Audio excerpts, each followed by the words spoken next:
Alright, hello people, it's me again. I know it's been about 2 months, or I think 1 month, it'd be getting close to 2 since I last uploaded a video. I'm going to attempt to alleviate that and make it a more permanent thing on this channel, but I can't promise a lot because it's me and I tend to just do stupid things. But yeah, so last time I promised a Game of Thrones review of the final episode, and it took me a few weeks to sort of stew on that, and I had to rewatch it.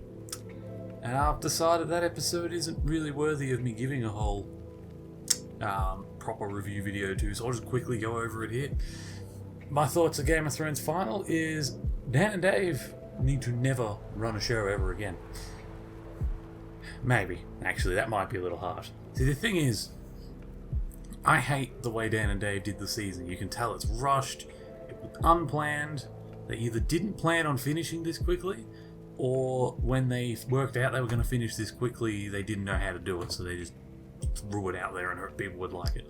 It is almost globally been, taken badly. Basically, no one likes the ending. Which is a real shame for a show that was and is one of my favourite shows of all time. But we'll just have to hope George does it better in the book. Because my problem with the final isn't what happened. Like, I'm not annoyed at the fact that Bran became the king. I'm not annoyed at the fact that, all the other characters end up where they did, except Bronn. Bronn becoming Lord of Highgarden to me was a little bit ridiculous. Fair enough, he deserves a castle and some rewards, but becoming, one of the most powerful and, at this point, probably the most powerful lord in the Seven Kingdoms seems a bit far-fetched to me. Because, if you think about it, the Lannisters were the richest, the Highgarden was just behind it. Well, Lannister gold mines ran out in, season 4. After this war, I don't even know if there's Lannisters left other than Tyrion, and if there is, they're so deeply indebted to all the other houses that they're never going to be a big power again. Highgarden is now the #1 rich powerhouse, which is now Bronn. So Bronn went from being a sellsword to Lord of the Blackwater to... At this rate, I wouldn't be surprised if he becomes the king in a possible future. Not that they're going to continue the show, which is, I think, at this point good, because the show rushed too many things, and sadly the last seasons weren't great. But I did go back and I rewatched the first episode of the whole show again. And I gotta say, I was very surprised, in a way. I was surprised to find that, in a way, I was right. It's the last few seasons were really bad, but they were really bad from a Dan and Dave level. The writing itself of the show definitely, it's not just people complaining. I thought maybe I'm just being hypercritical because it's something I love. No. You go back to season 1, I watched 2 episodes just because I watched the first to do a review on it, which I haven't done yet. I'm in the process of doing it. I have started. Done thumbnail and I've done a few other things, but yeah.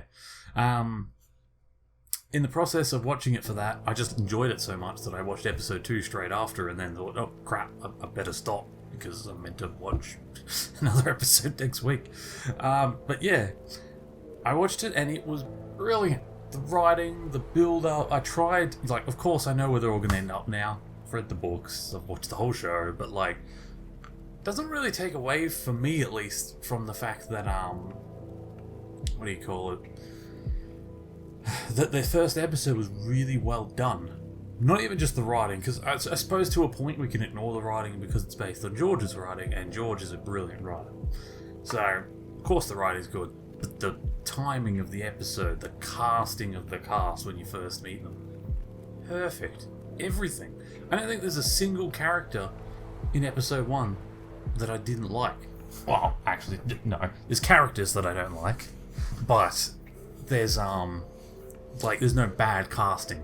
All the actors did an amazing job. They filled the role perfectly, almost as I imagined them in the book. Almost. Tyrion's meant to be much uglier and quite a bit shorter, but Peter Dinklage is too tall and too good looking apparently for his role. But he acts it really well, so it's forgivable. But yeah, so I rewatched it. I don't want to go too much into episode 1 because that is for another video, but yeah, I thoroughly enjoyed it, and I'm very much looking forward to doing the first 5 seasons of my Game of Thrones retrospective. Not so much the last 3, but maybe by then I'll want to see it again.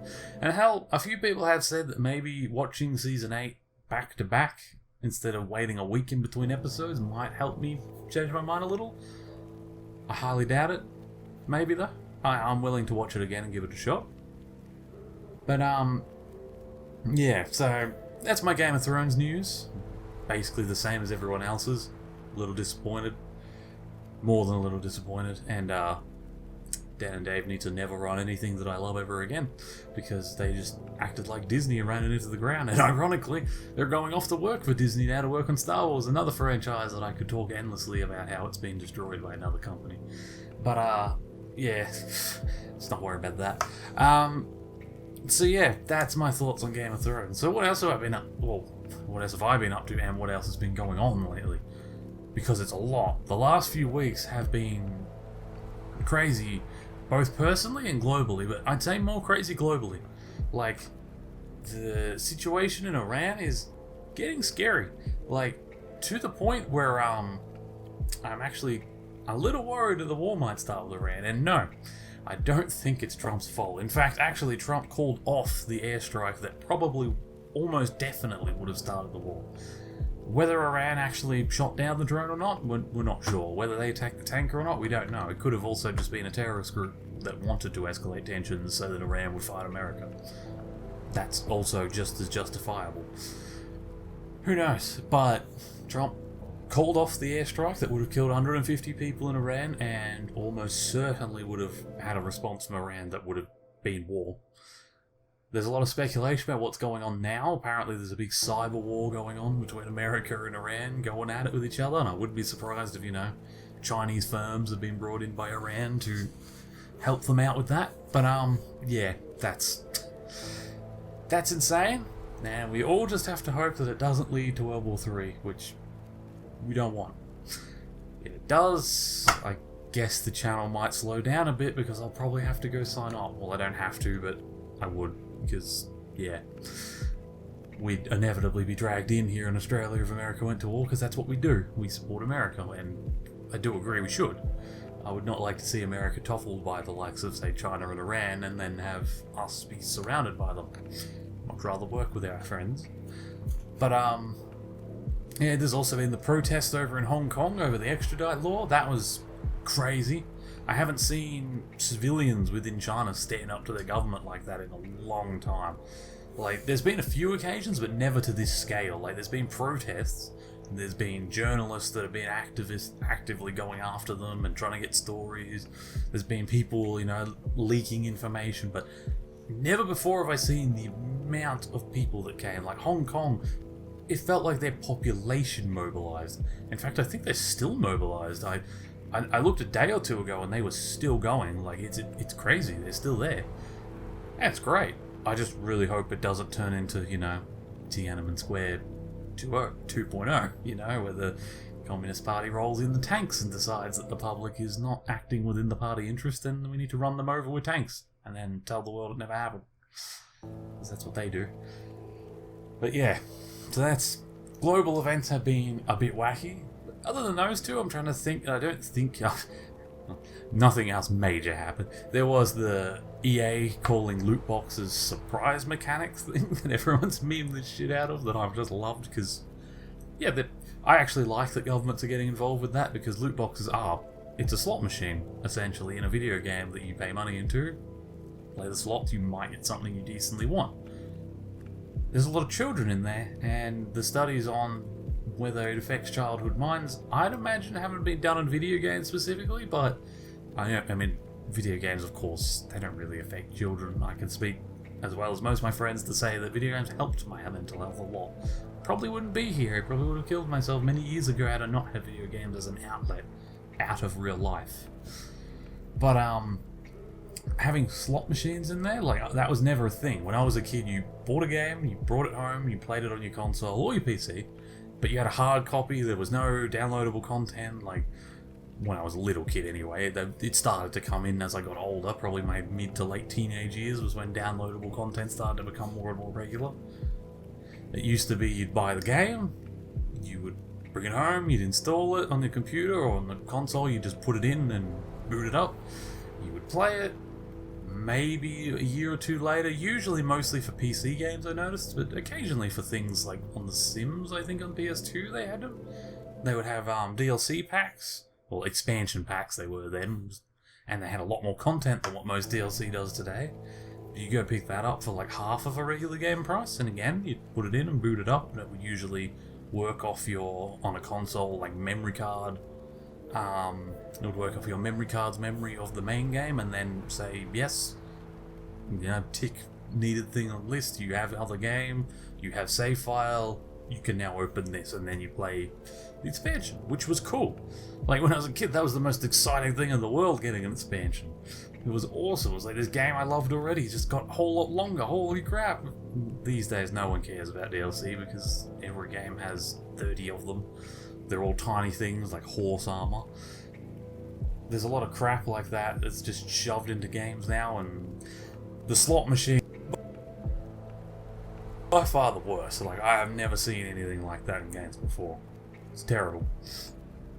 And I think EA is going to lose this battle, because loot boxes are just not going to be hanging around. Not if they want to have children in the game.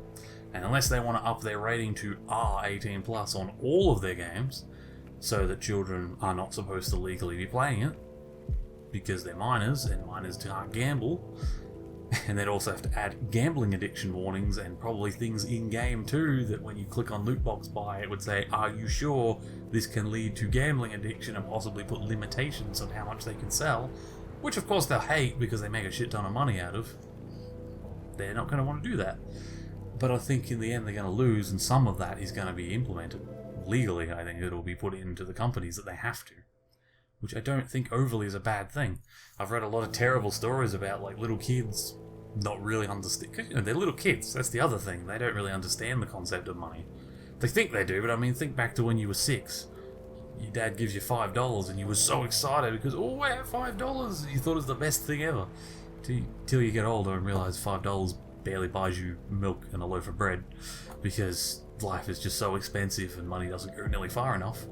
But to a little kid, he thinks that's that's great, but he doesn't really understand because he hasn't worked yet to earn it. He doesn't understand the meaning of it.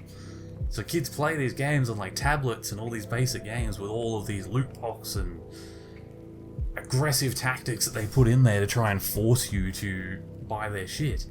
And a lot of these kids do buy it. And they buy it, of course, on their parents' credit cards that are attached to their Google account. And some people were getting not fines, but bills of like thousands of dollars. Because they'd ask their kid, and the kid's like, yeah, I got this for the game, it made it go faster. It's like, yeah, because the game pushes you and makes it really slow and bogs down the experience.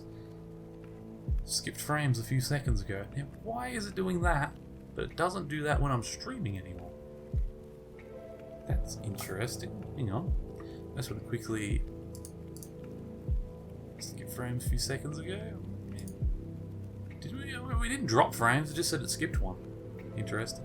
Anyway, yeah, what was I saying? These kids, they play these games, they spend all their parents' money, and imagine getting that bill, because the game is just the way it's built. You know, these games build your city. Oh, by the way, you'll get killed by players that have spent more money than you because they have everything more than you, unless you spend more money. Or if you don't want to spend heaps more money, you can spend a little bit more money to get a shield over your city so they can't attack you for 3 days, and then in 3 days you'll have to give us a little bit of money again. Which is just aggressive. That's like drug dealer tactics. That's just, you want to enjoy this is fun, here I give you some fun, and I take it away unless you pay me money. Again. I know you already paid me, but you pay me again. And it's, especially to children that are very easily manipulated, that's a bad practice, and I am glad they're getting involved with that. I think as a little kid I would have suffered with that. I am a little bit impulsive that way. When I want something, I want it. Obviously I'm an adult now, I've learned. If I can't afford it, don't buy it. I live within my means, but if I have money on me, this is why I have a savings account that once I send money to, it takes 3 days to take savings money out, because I'm impulsive. If I put money in my account and say, I'm just not going to spend that $200, I'm going to go on Steam and there's going to be a sale or something I want, and I'm going to want to buy it. I may not necessarily play it or really want it that badly, but at the time, I wanted it, so I'm going to buy it. Well, that's why I have the savings account, because I put my savings in my savings account, and because it takes 3 days for the money to actually leave that account when I ask for it to come out before it hits my account, It makes me second question it, because I do want it, and I normally would just impulsively press buy, but because I've got to wait 3 days, I'm like, I've got to remember in 3 days to go on my account and make sure I buy this, or send it back if I don't, because then it just builds up. Luckily, I'm lazy as well as impulsive, so my laziness combined with that bank account and the waiting period stops me spending so much money, which is awesome. It's something I'd actually suggest a lot of people do. Get a proper savings account with a separate bank to your main account and just use it.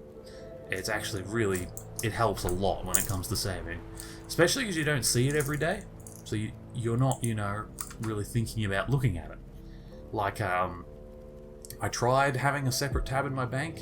I sort of still have one for bills, but I still borrow from it far more often than I should to get takeaway and things like that, and then put it back. But yeah, for savings, I think in a different account where you can't see it, because once you send the money to that account, it's like in my mind, I go to buy food, and I'm like, oh, should I? And I open my net bank and look on my phone and go, I don't really have much money. I won't worry about it.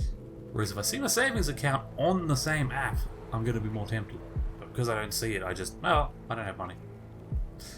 Yeah, but so yeah, that's been the crazy world we've had the last few weeks, and EA is not nearly as important as the other stuff I said, like Hong Kong and Iran, obviously far more important subjects, but the EA one I still see as important. I think it's very important that people keep up to date with it, and that people support the cases against these big companies.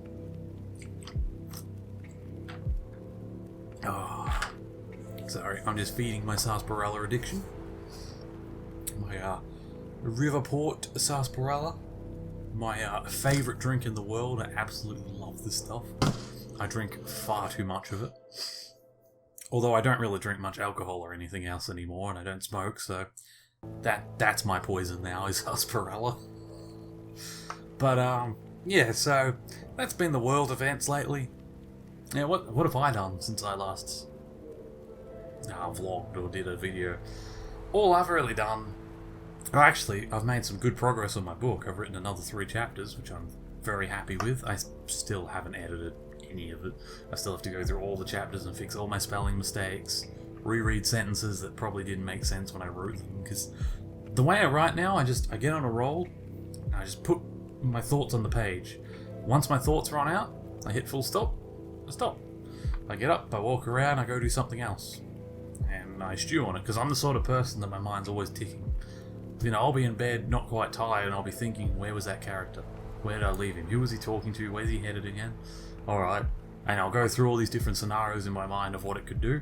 I'll do it at work too, when I'm bored and I'm mopping the floors. I'll be thinking about, what's that character doing? Who's he talking to? Where could he go? Who would he run into? And slowly in my head I build up all these scenarios. Some of them make it into the writing, some don't, but it gives me a lot of options so that when I sit down to write again, I've still got all those ideas rolling in my mind. So I just write whatever comes to my mind and whatever seems to make sense, and I put it on the page. The thing is, I literally just put it on the page. When I say that, I don't spell a lot of things correctly. I'm not good at spelling. I will go through and fix it, of course, before I, of course, try and release it. But yeah, my spelling's not great. I have to go through and fix a lot of stuff.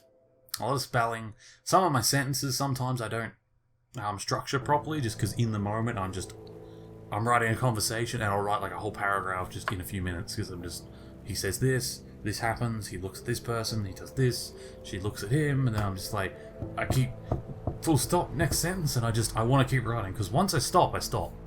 Once I've stopped, that's it. I'm probably not going to write again for a few days. I'm probably going to play games and do other stuff in my free time. So when I'm writing, I very much just try and put it all down. I always figure later on when I'm editing I can fix it, and I can. It's not a big deal. It'll take me a couple hours still, probably a couple days actually to edit it all, but yeah. So that's been happening, but that's basically all I've been doing. I've been writing my book. I've been doing a little bit of work. I have reduced my hours, like I mentioned, so my hours are now lower. The money kind of hurts, but the money kind of hurts, but yeah. It's fine. I don't mind so much. My money's enough to pay my mortgage. It's enough to pay my bills, and I've got my missus as well. And she helps me out as well. I help her and she helps me, because we live together and we have bills. I still pay the fair share because I'm the one working while she's studying. But she does do a few shifts here and there, and she helps out where she can, which I appreciate. But yeah, and also, I have a little friend that's here with me today, because she wanted to come visit me. Normally I have to go look for her, as you would have seen in my pet vlog video, but this is little Alla. Alla. Yo girl, say hello to the camera. She's very cute. She's got a... Hang on, I'll show you. Oh, it's okay, little girl. Look at her. She's so cute. She's got the dark fur. I'm trying to find where's the bow tie. There it is. Twist your little collar around that we got her. She's got her bell. And she's got her... Where is it? Yeah, see? She's so fluffy and kind of tubby that you can barely see it. But she's got a little bow tie. And it's very cute. Isn't it, little Alla? How you doing? She decided to come sit with me today. She's been sitting with me most of the day on that little chair next to me, which has been really nice. I think she knows I haven't been feeling the best lately, so, you know, as animals do, they suck up. Oh, okay, I'll put you back. It's okay. Go on. It's alright, girl. Sit down again, it's fine. She likes being near me, but she's not the most cuddly cat. She likes being near me, but not so much being on me or being cuddled. But yeah, that's my basic thoughts on that. Oh, also, actually, there's one last thing I want to go over before we end. I finished reading Harry Turtledove's Early War series, which was a fascinating read, actually. It was really interesting, although... I'm starting to see a bit of a problem with Turtledove's writing, or at least as far as I'm concerned, because I'm a person that likes to know a whole story. He tends to end them, these multi-book stories, very, very sort of just abruptly. Which, I mean, I suppose I understand, because they're alternate history, so, I mean, he could just keep writing them forever. Each series could go on and on and on, and just go forever, because he could just keep writing about what happens next and what event goes after that, but... I always feel like he just kind of cuts them off, and this one in particular was really bad. I wouldn't say worse than World at War, but on par at least. It just sort of ended. There was a radio message about the war with Japan, and then it just sort of cuts off. We didn't even get to see the full end of the Civil War in Germany, which sucked. I mean, it was quite apparent who was going to win, but they hadn't officially won yet by the end of the war, which was a little annoying. But yeah, it was a really, really good book series. I really enjoyed a lot of the characters. I liked the way he set it out. I liked the idea that doing something as simple as starting World War II a year earlier over Czechoslovakia instead of Poland changed everything. And in a lot of ways, the way he changed it was actually quite feasible. Like, I could see that happening. I'll go over it more because I did say I'm going to do book reviews as well, and I think with Harry Turtledove, I'm going to try and do his series as like a series instead of individual books, because really the 6 books, sorry, of Hitler's War was the first book. It's the first book of the Early War series, is what it's called. The Early War series was a 6-book series, and basically it's 6 books telling the one story. He just splits them into 6 books, I guess, because that's just what feels natural to him to sell, or whether it's a certain word count or size point. I don't really know. I don't know how he determines where he ends it and why he doesn't just have one huge book. I guess it's so he can sell hard copies. So I know they can only be a certain size, but I have to look into that actually. I wonder why he does do that. Don't know, maybe it's a publisher thing. Maybe he gets deadlines and he gets told he has to release it by a certain time. But I don't know. In any case, it was a really, really good series, and I would recommend it. Even though the ending was a little bit abrupt, I would definitely recommend the series. I thoroughly, thoroughly enjoyed it. But I'll do another video specifically reviewing that series. So, thank you for watching. This has been Floyd from what am I? The Aussie Rants and Reviews. I should know that. Aussie Rants and Reviews. I am Floyd from there. So, thank you for watching. I'll fix this up. I'll feed my little kitty, and I will probably actually film another video back to back with this. probably do 2 or 3 and then edit them all and slowly release them. But yeah, thank you and goodbye for now.